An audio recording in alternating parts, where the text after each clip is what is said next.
सुरासुर मनुष्य दंड बंदिदम घोई घाई कम मलम परमा बद्धमाणम तिथम धम्मस्य कृतारम। रोचनुसार परमागम का गेय तत्व प्रज्ञापन अधिकार चल रहा है, जिसमें सामान्य गेय की चर्चा चल रही है। जितनी भी जगत में वस्तुएं हैं वो सभी गेय हैं। गेय है माने जानने में आने वाली है। उनका एक गेय नाम ज्ञान का विषय होने के कारण ही पड़ा है। जैसे कि अपन बोलते हैं ना, किसी का मामा नाम भांजे की अपेक्षा पड़ा है, पिता नाम पुत्र की अपेक्षा पड़ा है। ऐसे समस्त पदार्थों का जो गेय नाम पड़ा वो ज्ञान की अपेक्षा पड़ा है। प्रमेय नाम पड़ा वो प्रमाण की अपेक्षा पड़ा है। कहीं भी किसी वस्तु का नाम में नेय शब्द नहीं है, क्योंकि नयों का विषय है इसलिए वस्तु वो नेय, ऐसा सुना कभी? तो प्रमेय तो सुना है, प्रमेय कमल मार्तंड, प्रमेय रत्नमाला। क्यों? ये बड़े बड़े जो अपने ग्रंथ हैं न्याय के, उनके भी ऐसे नाम हैं। ऐसे गेय तत्व प्रज्ञापन एक ग्रंथ का नहीं सही तो एक अधिकार का नाम है। तो गेय का वास्तविक स्वरूप क्या है उसकी यहाँ चर्चा की अपन ने अभी द्रव्यार्थक न्याय और पर्यार्थक न्याय के संदर्भ में थोड़ी। अब आचार्य कहते हैं कि नहीं, अकेले इतना ही नहीं है कि द्रव्यार्थक से वस्तु ऐसी है और पर्यार्थक से ऐसी है। इसमें 7 भंग होते हैं। 115वीं गाथा 14 तक की चर्चा हो गई थी ना, 115वीं गाथा, इसमें सप्तभंग की चर्चा है। 236 पृष्ठ पर 7 भंग की चर्चा टीका के सेकंड पैरे को मैं पढ़ता हूं, जो 236 पेज के सबसे नीचे की पंक्ति। द्रव्य का कथन करने में जो स्वरूप से सत है, पररूप से असत है, जिसका स्वरूप और पररूप से युगपत कथन अशक्य है, जो स्वरूप से और पररूप से क्रमशः सत और असत है, जो स्वरूप से और स्वरूप पररूप से युगपत सत और अवक्तव्य है, जो पररूप से और स्वरूप पररूप से युगपत असत और अवक्तव्य है, जो स्वरूप पररूप और स्वरूप पररूप से युगपत सत असत और अवक्तव्य है। ऐसे अनंत धर्मों वाले द्रव्य के एक एक धर्म का आश्रय लेकर विवक्षित अविक्षितता के विधि निषेध के द्वारा प्रकट होने वाली सप्तभंगी सतत सम्यक्तया उच्चारित करने पर त्यागकाल रूपी अभोग मंत्र के पद द्वारा एवकार में रहने वाला समस्त विश्व विरोध विश्व के मोह को दूर करती है। क्या कहते हैं कि सप्तभंगी की जो रचना के बता रहे आपको, तो वो ये कोई कथन की अकेली शैली नहीं है। वस्तु ऐसी विविधता वस्तु में ही पड़ी है। दूसरी बात देखो, अंतिम पंक्ति पे पहले अपन व्याख्या करते हैं, क्या लिखा है कि एवकार से विश्व पैदा होता है। देखो अंतिम, एवकार में रहने वाले समस्त विरोध विश्व के मोह को दूर करती है। कौन? साधवाद पद्धति सप्तभंगी। तो कहते हैं एवकार में एक जहर रहता है। नए तक में आपने पढ़ा कुछ जहरीले शब्द हैं, एव, सर्वथा है? तो कहते हैं कि ये सप्तभंगी जिनके यहाँ नहीं है, उनके यहाँ वो एव जहरीला शब्द है। एव माने ऐसा ही है, एव माने ही। जब किसी बात को एकांत से कहते हैं तो उसमें हम ही लगा देते हैं कि ऐसा ही है, अन्य प्रकार से नहीं। ये वस्तु नित्य ही है। तो कहते ही है तो इसने अनित्य नहीं है, तो इसने अनित्यत्व धर्म का निषेध किया, इसलिए ये जहरीला है। क्या कि वस्तु सर्वथा नित्य है, तो इसने अनित्यत्व धर्म का निषेध किया, इसलिए ये शब्द जहरीला है, वही कहते हैं। लेकिन लोक में जो जहर होता है उसको भी यदि सावधानी से प्रयोग करें तो वो औषधि बन जाता है। जितनी औषधियां बनी हैं उसमें आधी से ज्यादा जहर से बनती हैं, क्योंकि बीमारी से जो अंदर में एक जहर पैदा हो गया है, उस जहर को मारने के लिए दूसरा जहर ही चाहिए, लेकिन वो शोधित होना चाहिए। तो एवकार यद्यपि जहरीला है, पर सप्तभंगी के द्वारा संशोधित होने से वो औषधि बन जाता है। देखो पीछे लिखा है, देखो पढ़ो। स्यात्काल रूपी अमोघ मंत्र के द्वारा एवकार में रहने वाले समस्त विरोध विश्व मोह को दूर करती है। वो एक महामंत्र है। पहले उस जमाने में, अब आजकल तो कोई को सांप काट जाए तो अस्पताल ले जाते हैं और दवाइयां ही की जाती हैं। पुराने जमाने में तो मंत्रवादी होते थे और मंत्र से उसे झाड़ते थे, तो उन्होंने मंत्र शब्द का प्रयोग किया कि वो एवकार में जो जहर है, उस जहर को कम करने के लिए हमारे पास सप्तभंगी रूपी मंत्र है। तो ये सप्तभंगी रूपी मंत्र उस एवकार के जहर को सर्वथा दूर कर देते हैं। अब देखो मैं बताऊं थोड़ा आपको कि एवकार जहर कब है। जब अपेक्षा नहीं लगी हो तो एवकार जहर होता है। जैसे हमने कहा वस्तु द्रव्यार्थिक नय से नित्य ही है, तो ये जहरीला नहीं है, क्योंकि द्रव्यार्थिक नय से ऐसा हमने लगा, ये लगा है तो वो जहर नहीं है। सर का वस्तु द्रव्य दृष्टि से नित्य ही है, तो ये भी अपेक्षा लग गई। चाहे अपन नए लगा दो, चाहे वो जो अपेक्षा अपन ने लगाई वो बता दो। कैसे? जैसे अपन ने कहा ना कि ये मामा की अपेक्षा भांजा ही है, इसमें अपन ने कोई नए नहीं लगाया, लेकिन अपेक्षा बता दी ना, मामा की अपेक्षा, तो नए लग गया समझ लो। नए बता दिया तो अपेक्षा लग गई। अपेक्षा कई तरीके से लगाई जाती है। वो स्थिति स्पष्ट कर दो तो भी अपेक्षा लग गई, नए लगा दो तो भी अपेक्षा लग गई। ख्याल में है ना? तो कहते जहां अपेक्षा लगा दी जाती है तो वहां जो ही शब्द है उसका जहर खत्म हो जाता है। अब कोई ये कहे कि ही शब्द का हम प्रयोग ही नहीं करें, सर्वथा शब्द का प्रयोग ही नहीं करें, क्योंकि ये जहर है और कभी हमारी अपेक्षा ढंग से नहीं लग पाई तो हम मर जाएंगे। तो कहते उसका लगाने का भी अर्थ है, कोई कार्य है, वो उस कथन में दृढ़ता प्रदान करती है। तो वो दृढ़ता नहीं रहेगी, धुलमुलपना रहेगा। तो उसमें दृढ़ता प्रदान करने के लिए ही लगाना बहुत जरूरी है। तो हम क्या कहेंगे कि ये अपने पिता का पुत्र ही है। ऐसा नहीं कि पिता का पुत्र भी है और पिता का भांजा भी है, यानी उसी अपेक्षा से, और पिता की अपेक्षा पुत्र के अलावा कुछ नहीं है। ख्याल में है ना?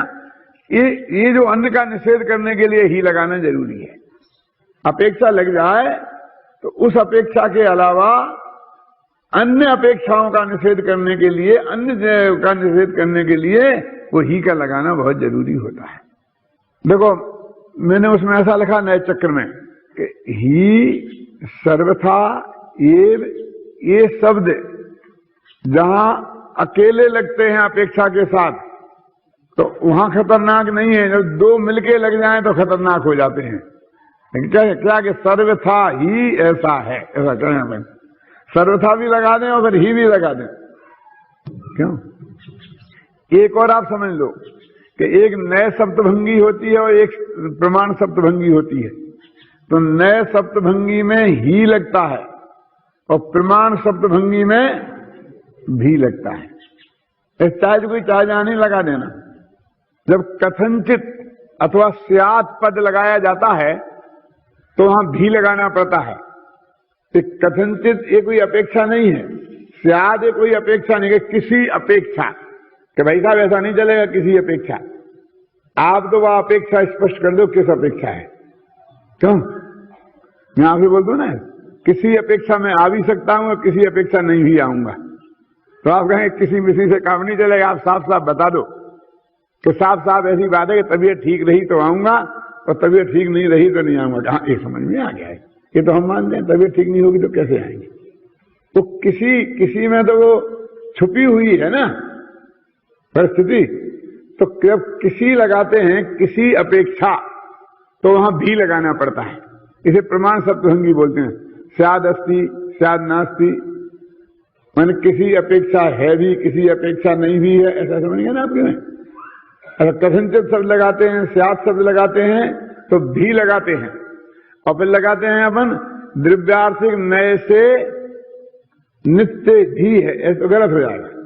दिव्यात्मिक नए से तो फिर नित्य ही है, ऐसे बोले एक किसी का मामा है, एक किसी का भांजा है, एक किसी का पिता है, तो ठीक है ना।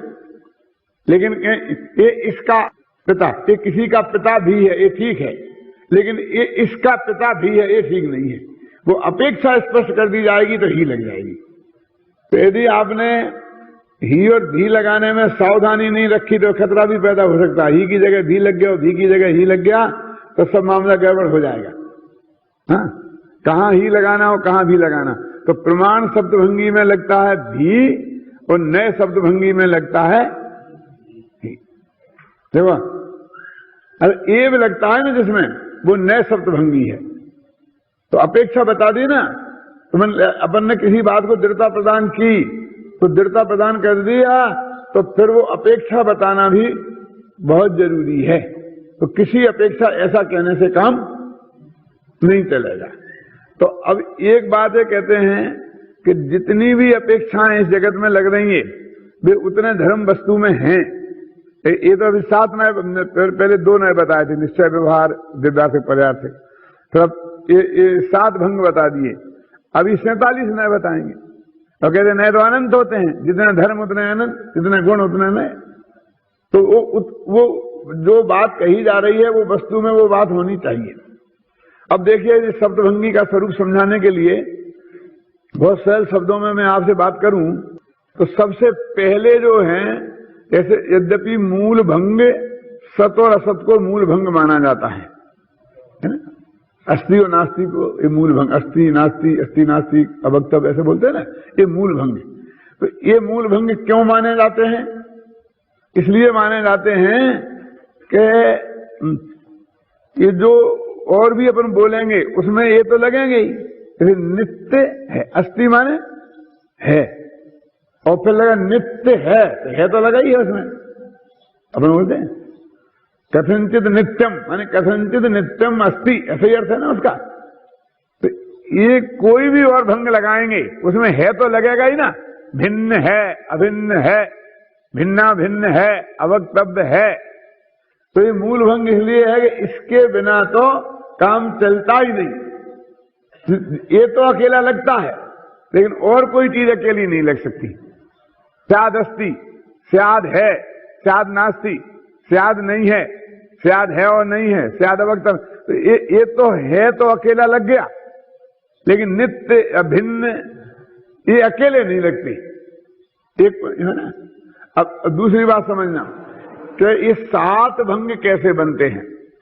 तो और समन्त भद्राचार्य ने कई जगह ये सिद्ध किया कि तत्व त्रयात्मक है, इसलिए 7 भंग बनते हैं।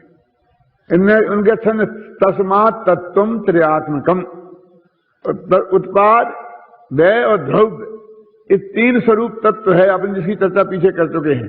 तस्मात् तत्वम त्रयात्मकम, उन्होंने उदाहरण दिया कि जैसे कि वो घड़ा है ना, घड़ा नष्ट हुआ और कपाल पैदा हुआ और मिट्टी कायम है, अथवा स्वर्ण कायम है।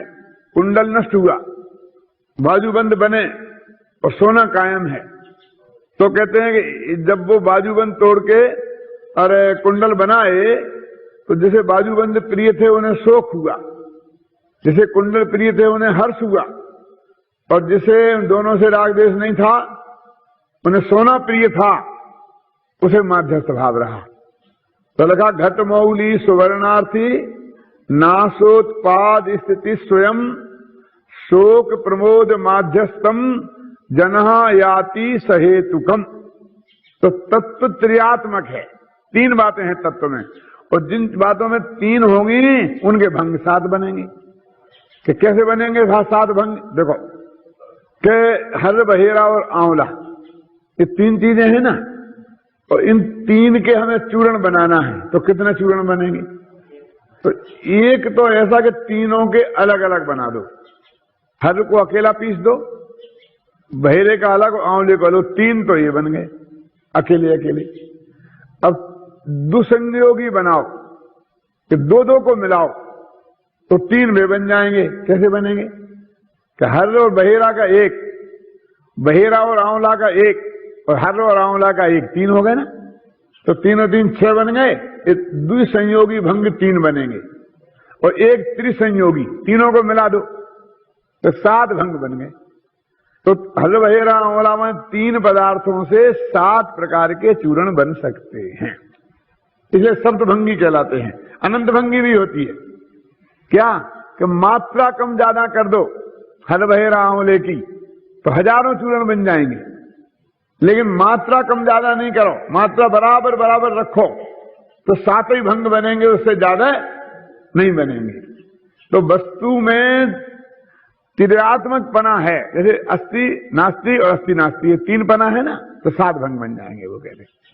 अब एक बात और एक दूसरी तरीकी और है इसमें समझने की कि सबसे पहला एक भंग मूल हम ऐसा उठाएं कि ये वस्तु कैसी है, ये कहा जा सकता है कि नहीं कहा जा सकता। सबसे पहली बात तो ये करो, क्योंकि यदि कहा ही नहीं जा सकता हो तो फिर बात ही खत्म है। ये स्याद बाद है, बाद माने कथन, तो ये भंग कथन करने की शैली के हैं।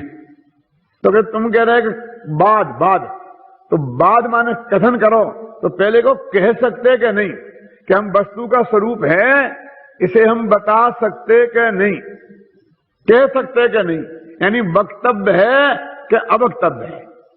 तो अपने यहां तो कहते हैं इसमें भी स्यादवाद है, कथनचित वक्तव्य और कथनचित अवक्तव्य है, कि कह भी सकते हैं और नहीं भी कह सकते हैं, क्योंकि हूबहू नहीं कह सकते हैं और बिल्कुल ही नहीं कह सकते हो, सो बात भी नहीं है।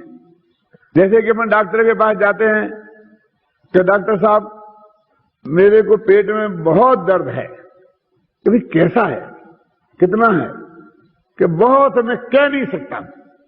तो कह रहे हैं कि अभी वो जो जैसा है और जितना है वो मेरे कहने में नहीं आ रहा, इसलिए मैं कहता हूं कह नहीं सकता हूं, और इतना तो कह ही रहा हूं कि इतना दर्द है कि कह नहीं सकता। तो इन शब्दों से तो कह दिया।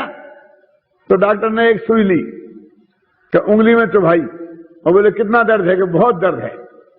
तो और जोर से चुभाई कि कितना दर्द है, कि बहुत दर्द है। अब बोलोगे उस सुई चुभाने से लेकर और उंगली काट देने तक दर्द की मात्रा तो बहुत बढ़ती जाएगी, जा सकता है।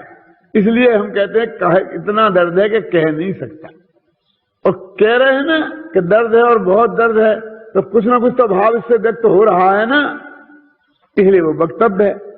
इसलिए कहते हैं वस्तु कथनचित वक्तव्य है और कथनचित अवक्तव्य है। हम किसी अपेक्षा कह सकते हैं, किसी अपेक्षा नहीं कह सकते हैं। अब जो अपेक्षा अपन ने स्पष्ट की, तो अब कहते हैं वक्तव्य है, यदि कह सकते हैं तो क्या कह सकते हैं? तो वे 3 बातें कह सकते हैं कि है कि नहीं है, कि है और नहीं है, दोनों है, कि नित्य है कि अनित्य है, कि नित्यानित्य है, यही तो कह सकते हैं। भिन्न है कि अभिन्न है, कि भिन्ना भिन्न है, तो 3 बातें कह सकते हैं। इसलिए वक्तव्य के बोल हुए 3, ये 3 बोल वक्तव्य के हैं। और कहते क्या नहीं कह सकते हैं? तो एक तो हम बिल्कुल ही नहीं कह सकते हैं, तो एक हो गया अवक्तव्य का ही चौथा। और फिर कहते हैं कि अस्थि नहीं कह सकते हैं, नास्ति नहीं कह सकते हैं, कि अस्थि नास्ति दोनों नहीं कह सकते हैं। तो अवक्तव्य के हो जाएंगे 4 और वक्तव्य के होंगे 3, और अवक्तव्य के साथ लगा होगा अवक्तव्य शब्द, और वक्तव्य के साथ नहीं लगता है, क्योंकि वो तो कह रहे हैं ना, मैं कह रहा हूं, ये कहने की क्या जरूरत है, कह दो ना। यदि नहीं कहना हो तो कहोगे मैं नहीं कहूंगा तुमसे कुछ। मैंने आपसे कहा कि 2 और 2 कितने होते हैं, तो आपको मैं कहता हूं कि 4, तो मैं कहता हूं ये क्या जरूरत है, ऐसा बोलो 4। यदि जवाब नहीं देना हो तो कहते साहब मैं कुछ नहीं बोलूंगा, कि मैं कह नहीं सकता। तो कह नहीं सकने के लिए तो कहना पड़ेगा लेकिन यदि बताना हो, उत्तर देना हो, तो ये कहने की जरूरत नहीं है कि मैं तुमसे कहता हूं। इसलिए स्याद अस्ति, स्याद नास्ति और स्याद अस्ति नास्ति, ये 3 वक्तव्य के भंग है ना, इनमें वक्तव्य नहीं लगा है, लेकिन 4 अवक्तव्य के भंग हैं। स्याद अवक्तव्य, स्याद अस्ति अवक्तव्य, स्याद नास्ति अवक्तव्य और स्याद अस्ति नास्ति अवक्तव्य। इसलिए अवक्तव्य वालों में 4 दफे अवक्तव्य लगा है और 3 वक्तव्य वालों में वक्तव्य शब्द नहीं लगा है। इसमें थोड़ी स्टाइल में फर्क है जो अपन ने अभी पढ़ा है। क्या अंतर है कि पहला है अस्ति, स्याद अस्ति, दूसरा है नास्ति और तीसरा है अवक्तव्य, और चौथा है अस्ति नास्ति, और 5वां है अस्ति अवक्तव्य, तो 6वां है नास्ति अवक्तव्य और 7वां है अस्ति नास्ति अवक्तव्य। इसमें क्रम में एक है। और दूसरी जगह ऐसा भी होता है जैसा मैंने आपको बताया। अब इनका थोड़ा स्वरूप समझ लें, ज्यादा विस्तार की तो मैं, अब मेरे पास समय नहीं है आपको बताने का, लेकिन थोड़ा समझ लें।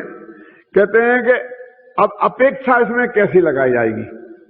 इन्होंने कहा कि बिना अपेक्षा के तो नए मिथ्या है, निरपेक्षा नया मिथ्या, सापेक्षा वस्तु तीर्थकृत, कि निरपेक्ष नए मिथ्या हैं और सापेक्ष नए वस्तु की सिद्धि करते हैं। अभी अपने बीच में एक धारा चली थी और वो ऐसी कि नए लगा देने से, अपेक्षा लगा देने से बात ढीली पड़ जाती है। अरे भाई गजब करते हो, जैन दर्शन के अलावा दुनिया के किसी दर्शन में नए और अपेक्षा नाम की चीज ही नहीं है। ये जैन दर्शन की अद्भुत निधि है जो दुनिया में कहीं नहीं है। कौन? नए प्रकरण। और जैनीय न्याय शास्त्र के जितने विद्वान हैं, अकलंक आदि सब, इस आद्योपांत इस पूरी शक्ति से ये सिद्ध करने में लगे रहे सारे जीवन भर, क्योंकि सामने वाला तो नए को मानता ही नहीं ना, कभी नए के बिना वस्तु की सिद्धि हो ही नहीं सकती। नए के बिना एक वाक्य बोलना भी कठिन है। जिनागम का कहा हुआ एक भी वाक्य नयों के बिना नहीं कहा गया। नए प्रमाण के बिना नहीं कहा गया है। लिखा क्या नहीं लिखा?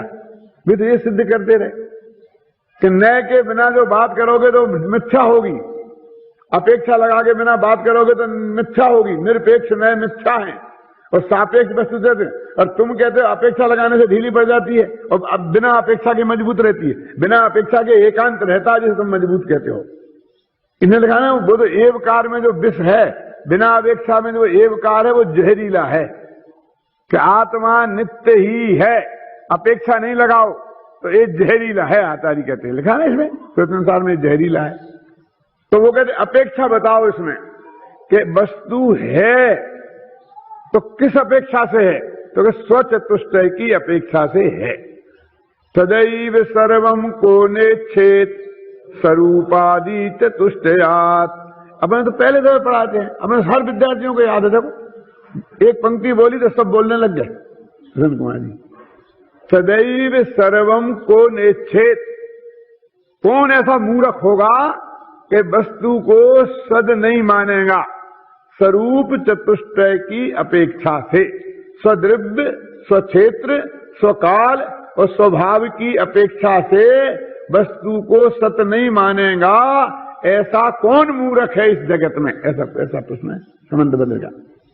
और पर रूप, पर द्रव्य, पर क्षेत्र, पर काल और पर भाव, इसकी अपेक्षा से कौन असत स्वीकार नहीं करेगा? माने वो सत्य है, अस्थि जो भला बोल है वो स्वरूप चतुष्टय की अपेक्षा से है, और जो नास्ति वाला बोल है वो पररूप चतुष्टय की अपेक्षा से है।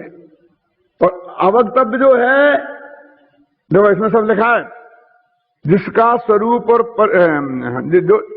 द्रव्य का कथन करने में, जो आपको पढ़ाया था ना भी, जो स्वरूप से सत है ना, फिर जो पररूप से असत है, वो पररूप माने परचतुष्टय।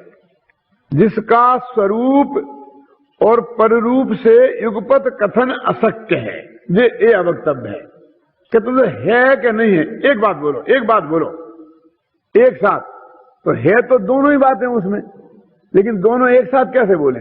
जब है बोलेंगे, जब नहीं निकलेगा, जब नहीं बोलेंगे, जब है नहीं निकलेगा। वो कहता तुम एक साथ बताओ कि कैसा है। तो फिर एक साथ ये दोनों धर्मों को कहना संभव नहीं है। वस्तु में दोनों धर्म एक साथ रहते हैं, वस्तु में दोनों धर्मों को एक साथ रहने में कोई तकलीफ नहीं है। तकलीफ काय में है? तकलीफ कहने में है, इसलिए कृम कहने में पड़ता है। तो वक्तव्य और अवक्तव्य नाम का बोल तो कहने में पड़ेगा। और जो 47 नए बताए ना प्रत्यनुसार के अंत में, जिनकी अपन चर्चा करेंगे, तो वहां भी सप्तभंगी का प्रकरण है। तो वहां पर जो अवक्तव्य धर्म बताया, तो उन्होंने कहा कि भाई ये तो बात ऐसी है कि हम कह नहीं सकते, तो आत्मा में तो कुछ है नहीं। तो कहते हैं कि नहीं, आत्मा में एक अवक्तव्य नाम का धर्म है, और जिस नय को ये अवक्तव्य नाम का नय उसको विषय बनाता है, उस धर्म को वहां ये सिद्ध करेंगे। है ना? एक अस्थि नाम का धर्म है, जिसको अस्थि नाम का नय बनाता है, एक नास्ति नाम का धर्म है, वो वहां पर उसकी चर्चा अपन वहीं करेंगे। अभी तो यहाँ ये बात कर रहे हैं कि दोनों को एक साथ कहना संभव नहीं है। तो इसमें वो एक साथ कहना संभव नहीं है, माने कहना संभव नहीं है, ये बात तो नहीं रही ना। एक साथ कहना संभव नहीं है, ये बात रही। तो इसलिए कहते तीसरा बोल हो गया अवक्तव्य का। अब चौथा तो कहते हैं वो है जो स्वरूप से और पररूप से क्रमशः सत और असत है, कि स्वरूप से सत, पररूप से सत, तो क्रम से तो कह ही सकते हैं, इसलिए वो चौथा बोल हुआ जो अस्थि नास्ति वाला।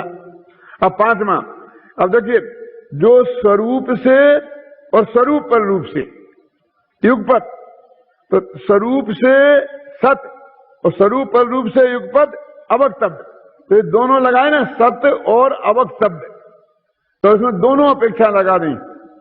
स्वरूप से सत्य और स्वरूप पर रूप से युगपत बोलना असंभव, इसलिए अवक्तव्य, तो उसका नाम हो गया अस्थि अवक्तव्य। ऐसा नहीं कि अस्थि कहना संभव नहीं है, वो दोनों का मिक्सर है ना।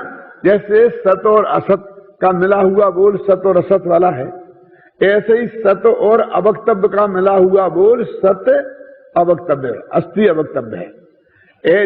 और असत और अवक्तव्य का मिला हुआ बोल अस्थि नास्ति अवक्तव्य है, और अस्थि नास्ति इसका और अवक्तव्य इसका मिला हुआ बोल अस्थि नास्ति अवक्तव्य है। ऐसे 7 तरीके से वस्तु का स्वरूप लगाया जाता है। अब ये तो अपन ने अस्थि पे लगाई, मैंने है पे लगाई, अब नित्य है पे लगा लो, नित्य ऐसे नित्य आएगा, अनित्य आएगा, एक अनेक पे लगा लो, भिन्न अभिन्न पे लगा लो, ऐसे जितने भी जोड़े हैं उन सब जोड़ों पे लगेगा, लेकिन ये सब जोड़ों पे ही लगेगा। और जोड़े ज्यादातर धर्म में होते हैं, गुणों में जोड़े, गुण जोड़े से नहीं होते हैं, धर्म जोड़े से होते हैं। अस्थि नास्ति, एक अनेक, भिन्न अभिन्न, आप समझे ना, नित्य अनित्य, इनमें इस सप्तभंगी का प्रयोग होता है, ख्याल में है ना। अब देखिए अगला पेज निकालिए, बहुत मार्मिक बात है, 338 पेज पे दूसरी पंक्ति टीका की। अब जिसका निर्धार करना है, इसलिए जिसे उदाहरण रूप बनाया गया है, ऐसे जीव की मनुष्यादि पर्याय क्रिया का फल हैं, इसलिए उनका अन्यत्व प्रकाशित करते हैं। क्या बता रहे हैं? देखो, इसमें मैं मर्म की बात क्या है कि जिसका निर्धार करना है, इसलिए जिसे उदाहरण बनाया गया है। क्या इसका क्या अर्थ है? वो जो अपने के पज्जय मूढ़ा ही पर समया, तो वहां समझाते हुए असमान जाति द्रव्य पर्यायों को उदाहरण बनाया था, उनका वजन दिया था ना कि मैं मनुष्य देव नार की त्रिंच ये नहीं हूं। तो अपने का वो गुण पर्याय, सम्मा दर्शन, केवल ज्ञान, उनको क्यों नहीं लिया था? तो वो कहते हैं देखो, क्योंकि नक्की हमें ये करना है कि मैं मनुष्य हूं कि नहीं। जिसका निर्धार करना है वो इसलिए जिसको उदाहरण बनाया है, ऐसे उदाहरण वैसे ही नहीं बना दिया है ना। हमारी 99.9% समस्या देहादिक में एकत्व बुद्धि की है। क्यों? मैं पंडित हूं, मैं हुकुमचंद हूं, मैं मनुष्य हूं, क्यों मैं जैनी हूं, ये समस्या है हमारी कि ये मैं नहीं हूं, मैं तो भगवान आत्मा हूं, मैं सम्यक दर्शन हूं और मैं केवल ज्ञान हूं। बोलो, ऐसा मानने वाला हिंदुस्तान में जैनियों में जाओ, कौन कितने मिलेंगे? नहीं मिलेंगे। ऐसे तो मिलेंगे लाखों। साहब हमें क्या सम्मान दर्शन, हमें तो सम्मान दर्शन है ही नहीं। माने सम्यक दर्शन तो हम में है ही नहीं। ऐसे तो मिलेंगे कि साहब ऐसे भी एकाध तो मिल ही जाएगा कि मैं सम्यक दृष्टि हूं, तो कोई दिक्कत नहीं है। तो वो भी ये नहीं कहेगा कि मैं सम्यक दर्शन हूं, वो भी ये कहेगा कि मैं सम्यक दृष्टि हूं। इसका तो मतलब सम्यक दर्शन मुझे है, मैं सम्यक दर्शन हूं, ये कहां आया? तो सम्यक दर्शन में एकत्व बुद्धि वाले कहां हैं बोलो? ख्याल में आया ना मेरा? तो मैं केवल ज्ञान हूं ऐसा कोई कहता है? तो कहते मैं केवल ज्ञान स्वभावी हूं, तो कहेंगे, क्यों नहीं कहेंगे कि मैं केवल ओनली मात्र ज्ञान स्वभावी हूं, राग स्वभावी नहीं, जड़ स्वभावी नहीं। ये तो इसका तो ऐसा अर्थ है। क्या है? क्या तो केवल माने जो सर्व पर्यायों को जानने वाला जो केवल ज्ञान है उसकी बात नहीं है। और राग का निषेध है तो बीतरागता की बात नहीं है। राग मेरा स्वभाव नहीं है, मैंने ज्ञान स्वभावी हूं। राग तो विभाव है ना, स्वभाव नहीं है, इसलिए मैं ज्ञान स्वभावी हूं, ऐसी बात है। तो इसलिए कहते हैं समस्या हमारी मनुष्य आदि पर्यायों की है, इसीलिए उसे उदाहरण बनाया गया है। देखिए जगन्मल जी है ना, आपकी किताब में है कि नहीं, है ना? क्या लिखा? अब जिसका निर्धार करना है, संस्कृत में है, देखो, अथ निर्धार्यमाणत्वेन उदाहरणीकृतस्य, निर्धार्यमाणेन तेन, निर्धार्यमाण होने से, निर्धारण करना हेतु है ना, होने से जिसे उदाहरण किया गया है, उदाहरण के रूप में जिसका प्रयोग किया है, तो उसके बारे में हमें पक्का निर्णय करना है। इसके लिए भाई साहब देखो, ऐसा तो आपको बहुत मिलेंगे, ना हम देहो, ना हम, ऐसा आता कि नहीं आता है? लेकिन ऐसा नहीं लगेगा ना हम केवल ज्ञान हो, ना हम सम्यक दर्शन हो, ऐसा तो ऐसे नहीं कहना चाहते हूं तुम सम्यक दर्शन में अहम बुद्धि प्राप्त करो। मैं तो कहता हूं त्रिकाली ध्रुव भगवान आत्मा में अहम बुद्धि करने का नाम सम्यक दर्शन है। यदि सम्यक दर्शन में होता तो फिर सम्यक दर्शन को अनादि से होना चाहिए था, और नहीं तो मैं अनादि से नहीं होता, है ना? लेकिन ऐसा नहीं है। लेकिन यहां कहते हैं कि ये समस्या नहीं है, जैसा मनुष्य मैं नहीं हूं ऐसा सम्यक दर्शन भी मैं नहीं हूं, ये बात 100% सत्य है। लेकिन it is a not problem, क्योंकि कोई मान्यता ही नहीं है ऐसा। समस्या तो देहादिक में एकत्व बुद्धि की है ना। तो कहते जिसका लिखा ना, क्या, जिसका निर्धार करना है, इसलिए जिसे उदाहरण स्वरूप बनाया गया है, ऐसे जीव की मनुष्य आदि पर्यायें क्रिया का फल हैं। क्रिया का फल है माने क्या कि उसने भगवान आत्मा की आराधना नहीं की, इसलिए ये उत्पन्न हुई हैं। इससे कर्म बना, मनुष्य गति नाम कर्म बना, मनुष्य आयु बंधी, और मनुष्य आयु से मनुष्य पर्याय मिली। ऐसा सब बताएंगे आगे, सब इसमें लिखा है, मैं पूरा नहीं पढ़ूंगा। देखो आगे देखता हूं, देखा पेज नंबर 241 निकालो, और घर पे पूरा पढ़ लेना। मैं भी घर पे पढ़ के आता हूं, बाद में भी जाके पढ़ता हूं, जो विषय बोल चुका उसे भी पढ़ता हूं, ये जानने के लिए कि मैं गलत तो नहीं बोल गया कुछ। और फिर वो पढ़ता हूं, पर यदि मुझे लगता है कि कुछ कमी रह गई तो फिर दूसरे दिन में उसको बोलता हूं। क्या देखो क्या लिखा, ये पर्याय नीचे से भावार्थ, पेज नंबर 240 के नीचे की भावार्थ, चैतन्य परिणति वह आत्मा की क्रिया है। देखो है ना, मोह रहित क्रिया मनुष्य आदि पर्याय रूप फल उत्पन्न नहीं करती, और मोह सहित क्रिया अवश्य मनुष्य आदि पर्याय रूप फल उत्पन्न करती है। मोह सहित भाव एक प्रकार के नहीं होते हैं, इसलिए उनके फल रूप मनुष्य आदि पर्याय भी संकोतीर्ण शाश्वत एक रूप नहीं होती। कभी मनुष्य, कभी देव, कभी नारकी, और ऐसी पर्याय होती हैं। और कभी मनुष्य में ही भेद कर दो, कभी बालक, कभी बुढ़ापा, कभी जवानी, कभी बीमार, कभी स्वस्थ। तो ये ऐसा क्यों है, फर्क क्यों आया? तो कहते हैं कि मोह से जो क्रिया होती है जीव की, वो भी एक सी नहीं होती, राग भी एक सा नहीं होता, देश भी एक सा नहीं होता, मिथ्यात्व भी एक सा नहीं होता। वो निरंतर उतार चढ़ाव होता, तारतम तारतम तारतम बना रहता। अभी हल्की सी राग है, फिर देश हो जाता है, कम राग हो जाता है, ज्यादा राग हो जाता है, उसमें भी तारतम बना ही रहता है। तो बीतरागी क्रिया तो एक सी होती है अनंत काल तक, इसलिए सिद्ध पर्याय तो अनंत काल तक एक सी रहती है। उसका फल तो सिद्ध पर्याय है ना बीतरागी क्रिया का। और ये जो मोह की क्रिया है जीव की, वो क्या कह रहे हैं कि जो मनुष्य आदि पर्यायों में विविधता देखी जाती है, वो तेरे भावों की विविधता का परिणाम है।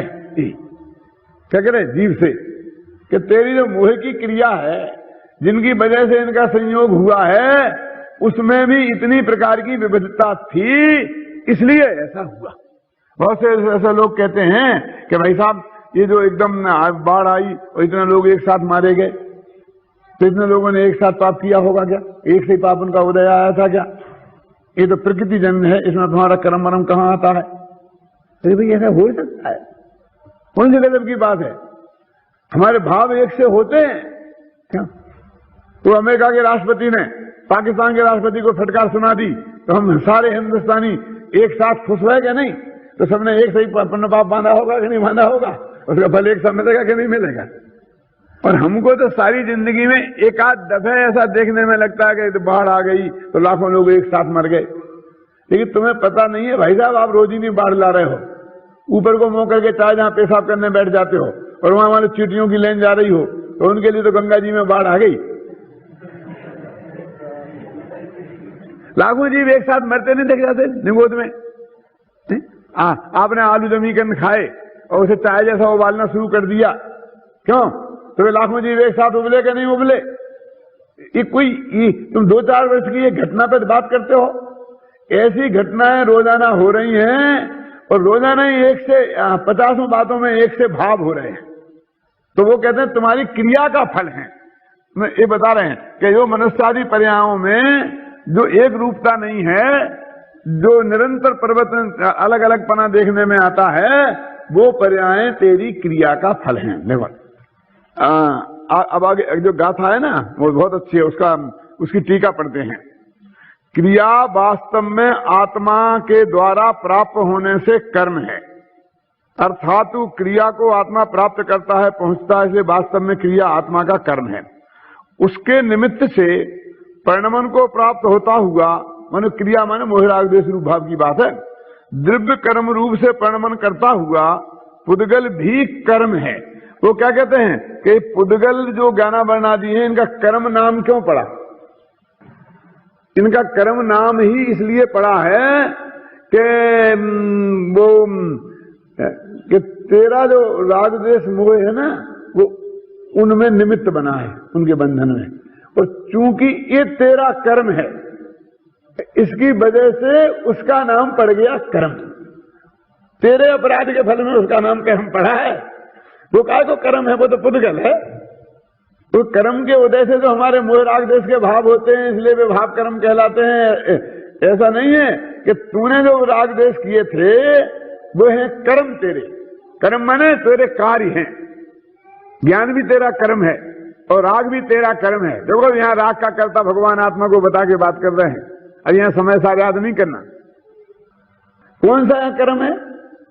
जिन कर्म से मनुष्यादि गति का बंध हुआ था, वे कर्म तेरे कर्म हैं। आगे बात करेंगे कर्म फल चेतना राग चेतना सबकी बात।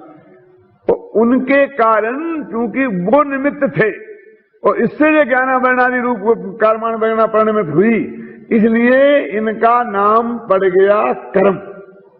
और उनका कच्चा मटेरियल होने से उस पुद्गल की उस वर्गणा का नाम पड़ गया कार्मण वर्गणा। समझे? उस पुद्गल कर्म की कार्यभूत मनुष्यादि पर्याय हैं। मनुष्यादि पर्याय माने नो कर्म। तो ये जो उसकी वो ज्ञानावरणादि कर्म बांधे थे पुद्गल कर्म, उसके उदय में जो मिली हैं। मूल कारणभूत ऐसी जीव की क्रिया, तो उसके कहते हैं मूल कारणभूत तो जीव ने जो कर्म किया था वो था। तो कहते हैं जो मनुष्यादि पर्याय गति में तू गया है वो तेरी क्रिया का फल है। ये कहना चाहते हैं कि तुझे किसी ने नरक में नहीं भेजा, तो तुझे कोई स्वर्ग में नहीं भेजेगा। तेरे ही कर्म के अनुसार तू नरक स्वर्ग में जाता है। तो ये मनुष्यादि पर्याय तेरे क्रिया का फल है। माने तूने इनडायरेक्ट, डायरेक्ट तो तू उसका करता, देखो, और इनडायरेक्ट तो वो सद्भूत व्यवहार ने खड़ा किया। कौन? तू राग का करता है और फिर कहते उनसे जो ये मनुष्यादि पर्याय मिली, तो मनुष्यादि पर्याय ये क्या हुआ? असद्भुत व्यवहार ने, जिनको अपना कहते हैं ना, तेरी है ये कह रहे हैं, तेरे कर्म का फल इसलिए तेरी है। अब उसमें मनुष्य के अपने शरीर को लो तो अनुपचयत असद्भुत हो जाएगा, और स्त्री पुत्र आदि संयोग मकान जायदाद को लो तो उपचयत हो जाएगा ना, समझ में सब। तो ये सब व्यवहार में खड़े कर रहे चले यहाँ इस संसार में। और फिर ये कहेंगे कि ये तेरी नहीं है, तो फिर वो सारे व्यवहार नयों का निषेध हो गया। इसका नाम है व्यवहार नए झूठे हैं, कि जितनी ये तेरी हैं ये अपेक्षा बता दी, और उसका नाम जनवाणी में व्यवहार नय है। और ये तेरी वास्तव में नहीं है, ये निश्चय नय की अपेक्षा से उस व्यवहार नय का निषेध है। देखो अब 242 पेज पर तीसरी लाइन से पढ़ते हैं अपन। मैं सब निशान लगा लगा के लाया हूं, आपके लिए मेहनत करके आया हूं। देखो, वे मनुष्यादि पर्याय कर्म के कार्य कैसे हैं? तो कहते हैं कि वे कर्म स्वभाव के द्वारा जीव के स्वभाव का पराभव करने से की जाती हैं, इसलिए दीपक की भांति। क्या चक्कर है? देखो, कहते वो जो पर्याय पैदा हुई मनुष्य आदि, तो कर्म के स्वभाव ने जीव के स्वभाव को हरा दिया तो हुई। कर्म के स्वभाव के द्वारा जीव के स्वभाव के पराभव के कारण पैदा हुई है। वो अपने कलश है ना, कर्म स्वभाव ने जीव का अपने हिंदी में पद्यानुवाद किया, किसी ने याद किए हो तो वो सुना, ये अन्ना जी को सुना ना। देखो देखे ना, दीपक की भांति। अब ये दीपक की भांति क्या है? बहुत अच्छा उदाहरण है दीपक का, और आगे एक उदाहरण और भी है इसमें।